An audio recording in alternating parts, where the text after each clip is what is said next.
Welcome to our panel discussion on spiritual health during COVID-19. My name is Carly Gardner, and I'm the director of MORSL. I'll be co-moderating this panel discussion along with one of our student employees, Anna Stafford. In the first part of our panel discussion, we'll be directing questions to our 8 different panelists. At any time during our discussion, audience members can type in their questions in the chat area, and then at the end of our formal question period, we'll then take questions from the audience. But before we get started, I'd like to start this event the same way we start all of our events at McGill, which is with a land acknowledgement. I'm participating from what is known in the mainstream as the island of Montreal, the same area of land on which McGill University is located. And it's important to recognize that this land has long been a place where people have come together and exchanged not only goods, but ideas. For generations before European settlers arrived, this land was, and still is, inhabited by and cared for by Indigenous peoples. We take this time to honor the Haudenosaunee and Anishinaabe, 2 nations who have had a major role in caring for this land. This land acknowledgement represents a reminder of our ongoing commitment to reconciliation, not just with the past, but with the thousands of Indigenous people from all nations living here today as our neighbors. If you are an immigrant or a descendant of settlers like me, I encourage you, wherever you are, to seek out as much information as you can about the people who have cared for the land you're on, long before you or your ancestors arrived. By learning, we open ourselves to others, and it becomes possible to engage on the path towards reconciliation. And so, in this spirit of dialogue and exchange, I'd like to introduce our panel. It's really incredible to be able to bring together such a diverse group and to hold open the space of respect and openness. This is something we're very proud of at MORSL, this interfaith community that's been built up over the years, where we don't have to think alike or believe alike to be in dialogue and to learn from each other. So I'm going to introduce each of our panelists in alphabetical order, and there is a long version of their biographies on our website at mcgill.ca/morsel. So first we have Sarah Alevy, one of our student panelists. Sarah will be entering her 4th year at McGill this fall, studying biochemistry and geography. She's been involved with McGill, which is an egalitarian and inclusive Jewish group on campus, since her 1st year, and in the fall she'll be returning as president. Next, we have another student panelist, Gilli Cohen. Gilli is a U2 Joint Honors student studying political science and religious studies. He grew up in a Jewish home and identifies as Jewish with respect to his historical and ethnic identity, but also finds a great deal of wisdom throughout the world's traditions. Next, we have Jordan Drury. Jordan is a U2 Bachelor's of Arts student. He's one of the vice presidents of McGill's Newman Catholic Student Society, which is the Catholic club here on campus. He also has the privilege of working with the Concordia Catholic Club, as well as with CCO, which is a national Catholic ministry, and he's also a part of a few other youth ministry teams. Next, we have Morgan Fournier. Morgan is the full-time campus minister employee with the InterVarsity Christian Fellowship. Along with a group of student leaders, she's been overseeing the McGill Christian Fellowship here at our university for the past 7 years as part of her work with the Christian faith communities on campus. Next, we have Dr. Abdu'l-Missagh Ghadirian. Dr. Ghadirian is an author, researcher, and emeritus professor at McGill University's Faculty of Medicine, Montreal. He's done extensive research and writing in the field of social science and psychiatry, and he created the course on spirituality and ethics in medicine in 2002 for McGill University's undergraduate medical education department. He is also a member of the Baha'i Faith. Next, we have Shahnaz Karim. Shahnaz is the co-founder and executive director of the Sanad Collective, which is a faith-based community development project. She has studied with the foremost Islamic scholars of Syria and continues to cultivate programs and initiatives that forge authentic culture and shift paradigms within the Muslim community and beyond. Her expertise includes curriculum design and pedagogy from a holistic spiritual perspective.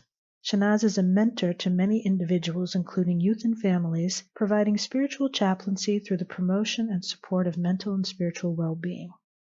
Next, we have Jen Kaumeyer.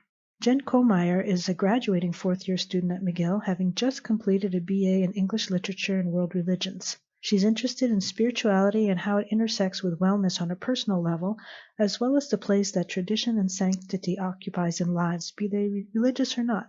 Jen is also a regular and valued contributor of MORSL's student spirituality publication called Radix Magazine. And last but not least, we have Juss Kaur. Dr. Juss Kaur is an international education consultant and teacher trainer. She's been closely affiliated with McGill's Department of Educational and Counseling Psychology as a researcher and adjunct professor. And she's also a MORSL Sikh faith volunteer, giving her extensive experience with both students and teachers and the intersection of spirituality and wellness education. Our topic is spiritual health during COVID-19, and I feel we might need a little bit of introduction since spiritual health might be something of a mystery, it might be something of a new term, because we all have a pretty good idea of what physical and mental health is, but what is spiritual health and what is that in the context of McGill University? McGill Student Services uses a holistic student wellness model that has 8 different components, and it does include the physical, mental, and so forth. And it's arranged around a wellness wheel, and the idea is to keep all of these aspects of our wellness all in balance so the wheel spins smoothly. So in a university setting, it's easy to narrow in on just the academics, but holistic wellness includes more than that. So looking at the social, financial, cultural, and spiritual dimensions. And we know that it's all interconnected. We know that we can't thrive emotionally if we have financial problems. We can't thrive in our academics if we're socially isolated. So we can't put all these pieces together if we're not tending to our inner well-being, that part of us that makes us feel grounded and connected and gives meaning and purpose to our lives. So spiritual wellness is important to each and every one of our students on campus, whether they identify as religiously devout or secular humanist or somewhere in between. And so tonight we're going to be exploring all of that in the context of COVID-19, the COVID-19 pandemic. We have a few questions, and we're going to direct them to different panelists so that we can get a good cross-section over the next 30 minutes or so of different viewpoints from both our student and our non-student panelists tonight. The first question is going to be for 2 of our religious leaders. So as religious and spiritual people and leaders in these communities, we want to look at how things have been going since the beginning of the lockdown, this experience of moving spiritual practice online and how the communities responded. So I'd like to open up with a general question about online community, if it's even possible, and is it keeping people grounded and connected? I'd like to begin with you, Shanaz, and also thank you for joining us in this holy month of Ramadan. Thank you for your question. I think even before the lockdown situation started, our organization, Senate Collective, had a strong online presence. So we are an organization where we have a mosque, a sacred space, and that is for in-person congregation and classes and gatherings and eating together and all kinds of aspects of being in community. But we also had an online community from early days. So it's been about 5 years that our organization has been offering classes. We've live streamed everything through YouTube and through Facebook. So that was already in existence. But really, I think that even those people who would watch us from afar, it's one thing to have them, benefiting from online classes, but it's a whole other situation when they too are deprived of all kinds of in-person contact. So you have just an expansion completely of the way that we need to think about what's going on for people, whether they're tuning in here in Ottawa or they're the same people who used to tune in before, but their lives have changed as well.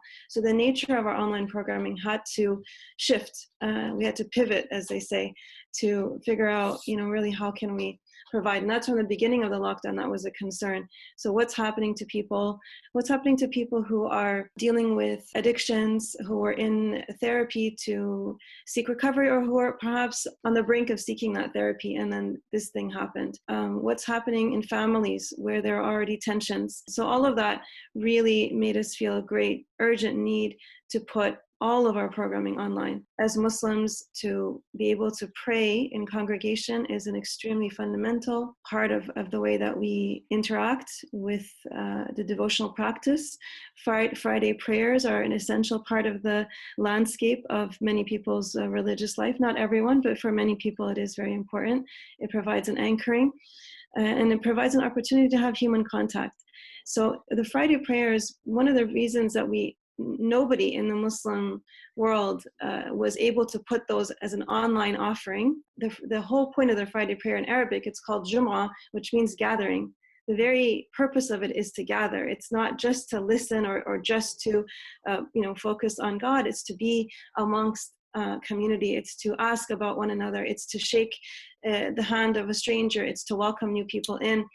And there is no way that that purpose could be fulfilled by putting it online. And then it all became even more intense with Ramadan coming. Ramadan, again, is a time for community. It's a really profound experience. Our mosque is a mosque where people show up that have never shown up before all year. They just show up at this time and they're looking for something. They're looking for a sense of warmth. They're looking for a sense of solidarity. It can be difficult to fast alone, and you want to be with other people. And they're looking for that, praying side by side. So even the way we pray in congregation as Muslims is physically close. We're shoulder to shoulder. There's a line of people, and then when you finish, you hug people, and you have all these interactions, which I believe are very important for mental well-being at the end of the day.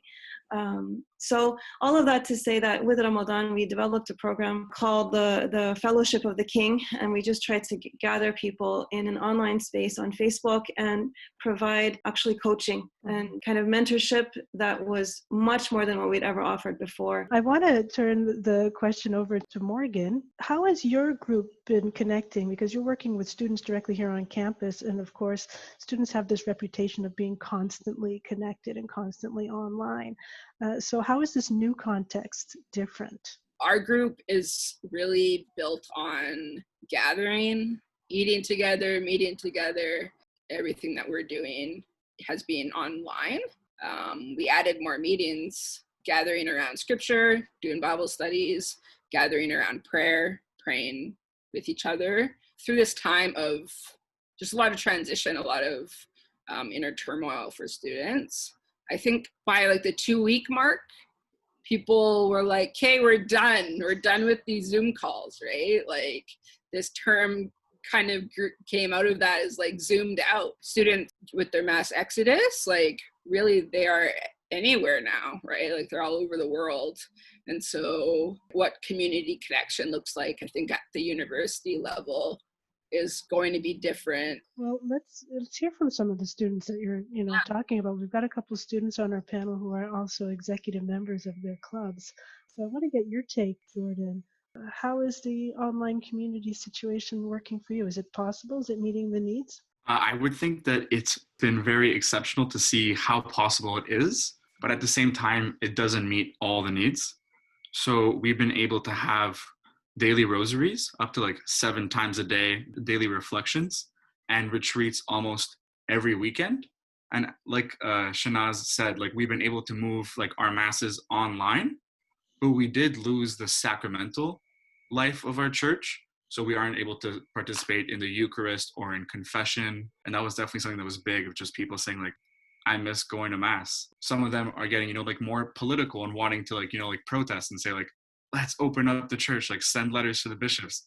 And other people saying like, no, I miss the mass, but also like, I'm okay with just staying at home and like waiting and being patient. For a lot of them, Easter being like the most important holiday, being online was extremely difficult, especially as Morgan said, for the community of international students that's stuck here. So like, it's really exceptional that we get to participate and have community online, but that doesn't really replace the sacramental life of the church.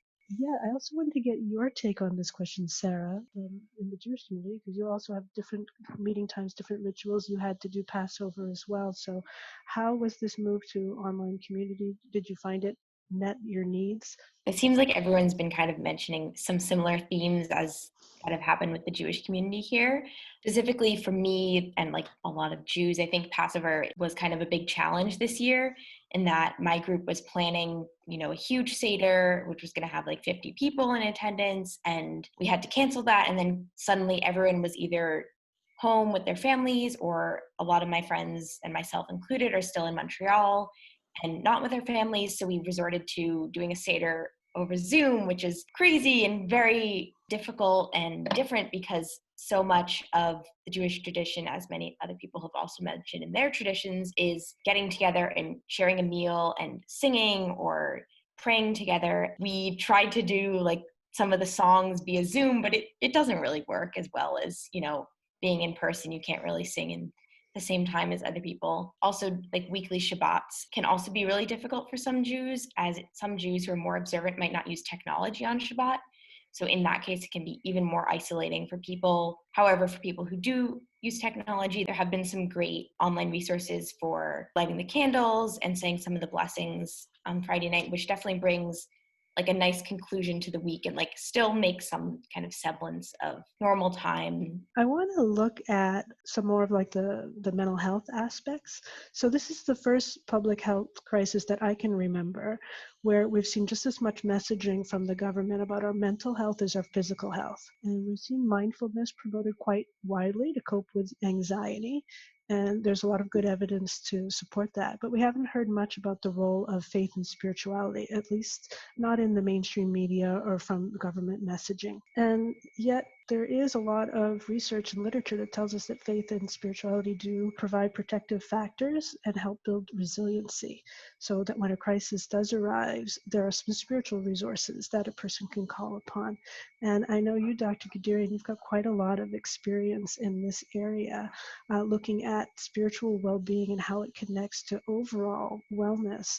So I wonder if you could tell us a little bit from your perspective, what do you see as the unique value that faith offers to coping with different types of adversity? And of course, this pandemic certainly is a big one. The relationship between spirituality and mental health is a subject of extensive research during the past few decades. In the past, the religion was marginalized because it was felt that it is not sufficient scientific in order to discuss it with other issues like medical science and other kind of science.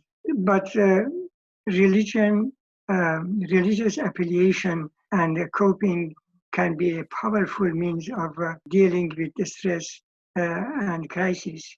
On the one hand, religion is very much involved with the life of the spirit and also the religious belief and so forth. And on the other hand, mental health has to do with the mind and brain behavior of individuals. So they are very befittingly related to one another.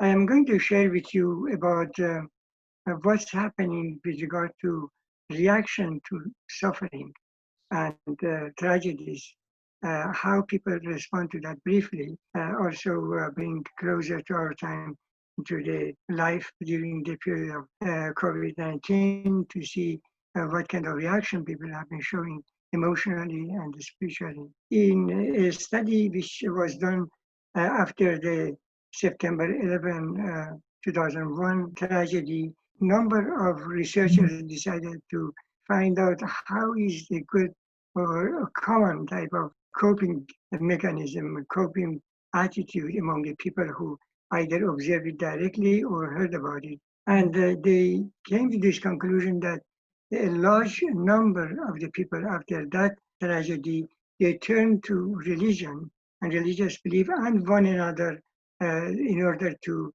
support each other. Really, the statistics showed that some 90% of them, and even their children were interviewed. A large number of them, they said that yes, they are quite worried, and obviously their parents were helping them because of their religious affiliation to comfort them. And this pandemic, there have been studies done in the United States which shows that 40% of Americans, they are in a state of anxiety. About 62% of them, they felt that they are not only worried about themselves, but also are worried about their loved ones, family members who may get this illness and die, and that become very much painful for them.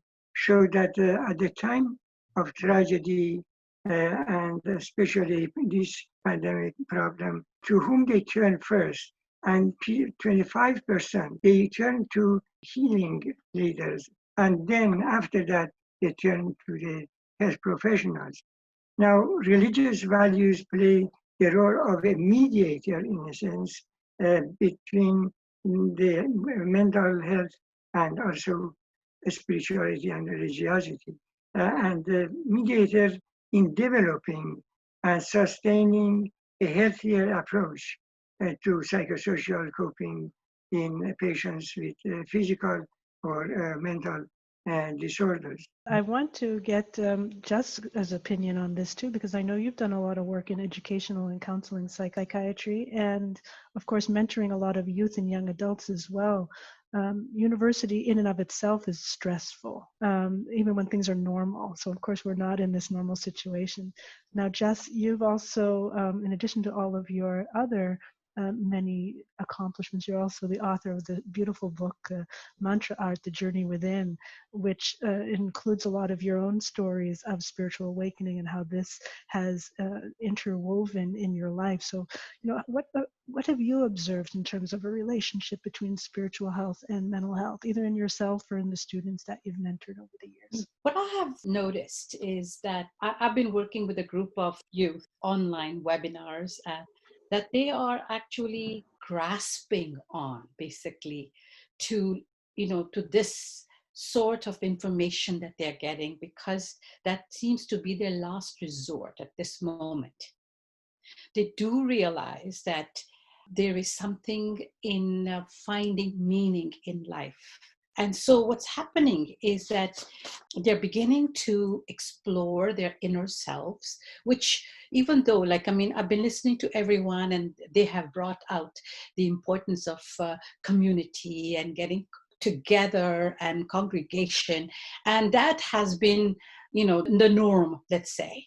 Most of us had been gathering together almost every week, trying to learn more about what the scriptures are saying. And basically, it has now turned out that we are trying to put in experience what those scriptures are telling us. And it's not only the youth, it's everybody else also.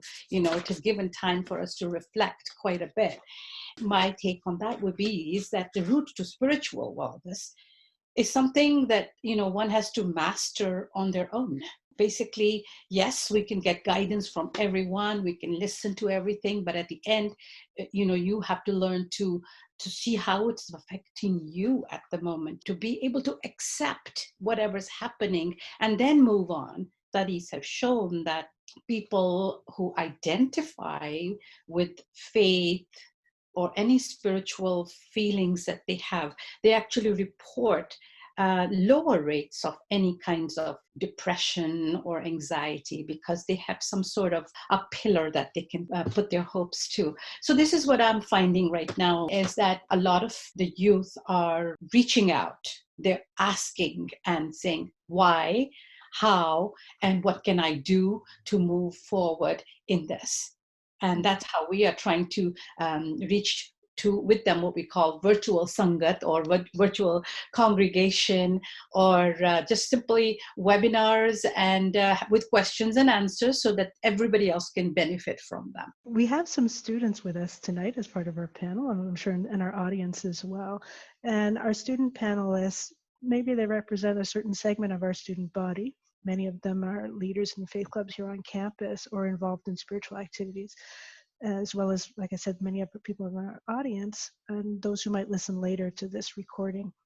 They're going to be the kind of people who are in touch with their faith or spirituality. So this might be a question that might have to have you stretching your imagination a little bit. But I'd like to know from you, Gilli, and you, Sarah, what do you think sets you apart from students who might not be in touch with their spirituality, in terms of how you are navigating this new normal and finding your own wellness? I'll start by saying, I think trying to be present within the moment, being here now, that is one of the greatest lessons I've learned from many spiritual activities that I've begun to undertake, and from different texts that I've read.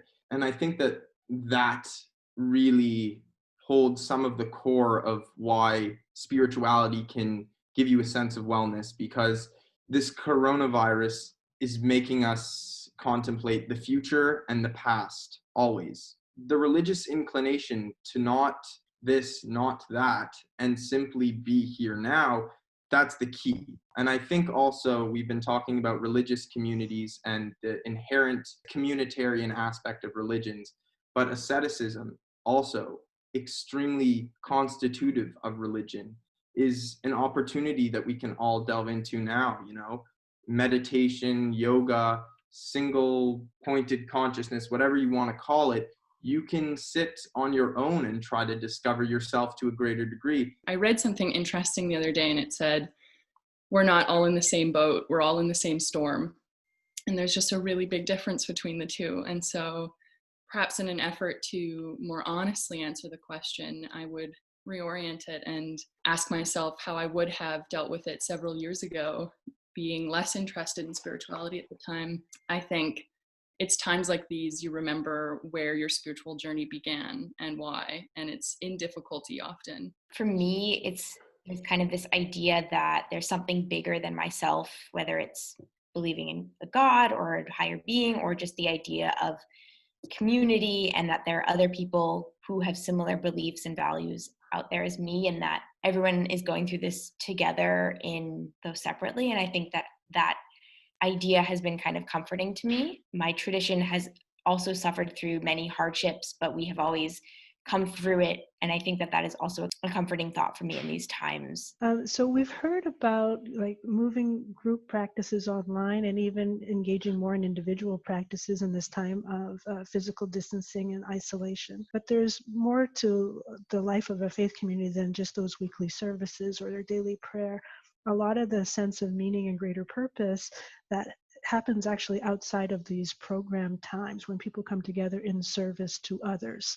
And a few typical examples that come to mind would be faith groups who provide emergency relief, food, after-school tutoring, sports, more, all kinds of things. I'd like to ask Dr. Juss if you could tell us a little bit more about but what your community is doing by way of either charity or social services during this crisis, and how does this notion of serving others tie in with the person offering the help, with them maintaining their own spiritual health, as well as helping your community? Service is the fundamental foundation of Sikhism. At this time, it has been almost a joy, to see how so many people have gotten together and suddenly started making sure that people who are in need are getting their food, their groceries delivered to the door. Suddenly now, with this COVID, all that family that was giving them the warmth has all disappeared.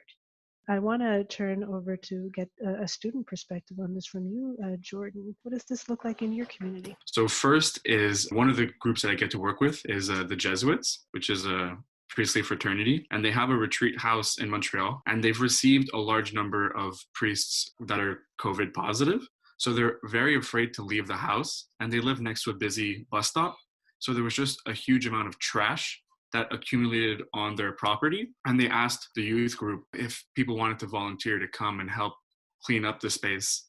And so yesterday, me and a few others, we went for 3 hours and we just cleaned all of the trash off the property. Another thing is, as part of another faith community that I'm in, which is CCO, like a national evangelization organization, I was supposed to be in Belize right now on an international mission. And that mission got transformed into an online evangelization mission. So we have to find people in our community that we want to witness to.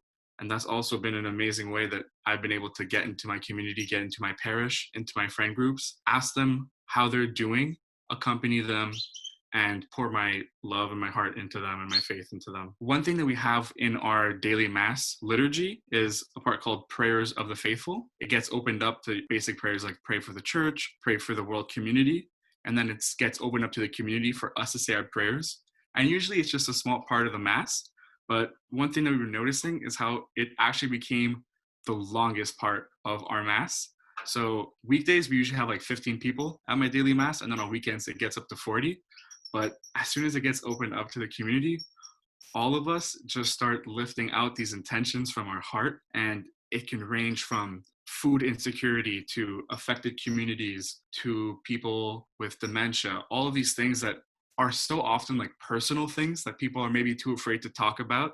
And it just gets lifted up into prayer. In the Muslim community, particularly at this time of Ramadan, there's a big tradition of giving, right, of charity. And I wonder, Shanaz, if you could speak a little bit to how this is looking maybe a little bit differently in COVID-19, and how are people able to, get that spiritual lift that comes from serving others? So much of service comes about when you have just organic interactions with people. You find out what their needs are because you're in the same space, or your meeting. And because people are not meeting, it's an added step that people have to go through to actually pick up the phone and say, I'm in need. And I think that's been the most striking thing for me really about this whole experience, that was me having to reach out to people and then finding out a lot of stories of distress. I think it just goes to show and serves to reinforce the fact that really community plays such a vital role in letting people feel comfortable enough to talk about what's going on with them, that you can't really, no matter how great the structure you produce is online, that personal interaction, that finding out, those conversations that happen, and then a third person who might come to me and say, listen, I was just talking to so-and-so and she brought this up or he brought this up. That whole network is such a blessing. And I think that that really is what we need to be thinking about at this time. It's not as if we were already a society where everyone knew each other and we all knew our neighbors and everything was great. We had these struggles from before. We need to pray over what was the world like before? Was it really as it should have been? And what kind of world do we want to go back to? There are a lot of inequalities and there are a lot of cracks that are showing up that I think as people of faith, we need to be on the front line to speak about in compassionate, but also in powerful ways. The mosque, the church, the synagogue, the gurdwara, these are places where people of all kinds of backgrounds come together. And that is an important institution. And I think that I need to say that it's very unfortunate that when governments made their strategies for how to deal with this, situation, frontline workers in social work and in religious work and in spiritual work were not part of that discussion. And that is something that we should not be okay with. I think it's an important position we need to take to say, no, religion is not just something that we do in the privacy of our homes. Religion and spirituality, they have an important role in the public sphere, and they have a place in people's well-being and in societal well-being altogether. For our final question of the more structured part of this panel, I'd like to give all of you a chance to think about what advice you would give, and maybe advice is too strong a word, perhaps maybe guidance or life experience you'd like to share for students, young adults who are struggling with mental or spiritual wellness during these times, especially now in the month of May when classes are over. They may be entering a more unstructured and unsettling time with the summer months coming up. I start off by looking at what helps me, for example, and it's having a routine. As soon as you develop a routine and you keep it up, and basically also limiting the screen time. Something that I find I'm reminding myself of a lot is just farm the land in front of you. Just stay focused on what's in front of you at the moment, any given moment. I really would hope that we have people in our lives, and maybe this is a time to find someone like that who we can really have a deep relationship with, of seeking support. I think that we all have joked before about how we have this many Facebook friends, but how many true, actual friends do we have? But with modernity, we've lost the whole concept of having a mentor. And I think that is really key. Just someone who is a little bit further along in the direction that you would like to go in. And those relationships, I think, are so valuable. They really help to lift us up and to comfort us. And then we can also see ourselves within that kind of a network of one day mentoring someone else. If we've been able to have received that kind of love and support from another human being, that we would be able to give that to someone else. And I think it's just so important, because what we find during this lockdown is that there is a diminishing of definition of family. Family is now the nuclear family. It's whoever is blood related to you. Those are the people you can be with in your home. We need to have some dreamers here amongst the young people and older people to say, listen, but what do we want the social fabric of our experience to look like? What do I need? And maybe this is the experience that shows me that I need a friend. I need someone I can really just pick up the phone and say to them, I'm not feeling good. And that it won't be just a mere venting, that it'll be something where that person can give me a hand and pull me up. Because of the situation of the students, very likely they will go through anxiety, depression, substance abuse problem. In the state of depression, they did not seek treatment because of stigma, because of other reasons. So I think that we should fight against stigma and help them and encourage them to seek treatment. Physical exercise has amazing effect on the brain and enzymes and circulation. Is not only physical, it goes beyond that, and it shows that can have beneficial effect even for depression. I think another way to use this time is, to do the internal work. Take advantage of the silence and the slowness of life. I think for those that might be on a spiritual journey for the first time, I think this is also a good time to become curious and ask questions and reach out to faith leaders during this time. To reach out, I think that's the most important thing. I think it's really easy for people that are in my generation or other young adults to just feel like if they want to reach out, it's a burden. If they have a problem that they want to talk to their friends about, it's annoying, and they don't want to do that. They don't want to be annoying to their friends. I think it's just really important to affirm how much it's important to reach out and seek help as much as is possible, and that it's really not a burden. Another thing is to seek accountability. So that's something that's been really helpful for my isolation and for so many of my friends. One is my best friend, Austin, who's president of Concordia University's Catholic Student Association. So he's my prayer accountability partner. Every day we message each other with a little hashtag DYP, which is Did You Pray? Just to make sure that every day we're continuing growing our relationship with God. A piece of advice would be just keep trying to find one Tao, two Taos, or 50 that give you spiritual meaning and purpose. And it doesn't need to necessarily be connected to religiosity. I think that something as someone who might be a little more introverted, this time is offering kind of new opportunities to find new communities online through whether that is, me joining a new synagogue's Shabbat services online and just trying out different things, or joining a live stream that, all I have to do is just stay in my home and sit back and listen. And that can kind of be a way to think more positively about this. Doing activities with someone virtually, in a sense, whether that is, saying that you're going to light the Shabbat candles with them that week, or taking a course online with someone else and then talking about it, or setting up a book group with your friends. Just there are new ways that we can all interact and connect virtually. So we've come to the end of our formal part, and I believe we have some questions. So I'll turn over the questions to Anna.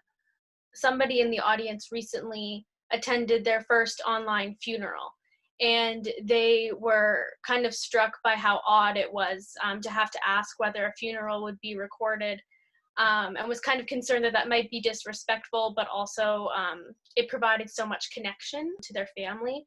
And it was a really good experience. And she's just wondering if any of the panelists have any comments on the new questions that are arising with to what extent can we record things? Is there anything that shouldn't be recorded, even if it will cost some connection? Are there some things that shouldn't be translated online? Or what do you think about this sort of more sensitive topic when you think of something like recording a funeral? What does that inner voice tell us about how we feel about these things, regardless of whether it's necessary or whether it's the best thing for everyone's health? Let's remove ourselves a little bit, step back from those kinds of discussions and just say, but what do I feel about this? What do I feel at a very deep level about seeing an old man have to talk to his old wife through a window? How does that feel to me? Just this weekend, I was attending an online funeral, and I just wanted to share the fact that how important that was for the family. They were sitting all alone in their own home, but thanks to a Zoom meeting, and thanks to people bringing in service from various parts of the country, this was something that was very precious. What are one or two religious or spiritual values that you think are kind of the most important to hold on to right now, either from your work with others or from your own spiritual practice? What has really emerged for you as one or two things that has really become the center of your spiritual and religious practice? And if you have any thoughts on what's so different about this time that has made those emerge as more important than maybe you realized before. And I think service is a virtue that we have to look to in our daily lives. And I think there's many ways you can serve. I would bring back to the point that I said, the asceticism or the introspection. I think that now we've all talked about how we're forced to look within to a greater degree than we might on a usual day because there's more time that we spend with ourselves. I think that's a great gift. I may add a few words about the issue of unity among people of the world, regardless of religious background or racial background. This pandemic is a sign that we are moving from individualistic type of culture, moving toward unity, having the same type of grief, disappointment of this pandemic. Just building on what's already been said, I mean, compassion for others has been really highlighted, and extending that very generously, I think, is really important in the current global moment. But a strong tenet of my own spirituality, and I think important ubiquitously, is self-compassion and extending to yourself a similar generosity of spirit and acceptance and those sorts of good things. So I think at this point, I'd like to just very warmly, on behalf of all of us at MORSL, thank all of our panelists for so generously sharing their experiences, their wisdom, their insight onto this important topic of spiritual health, and also to our participants for coming and listening to this conversation.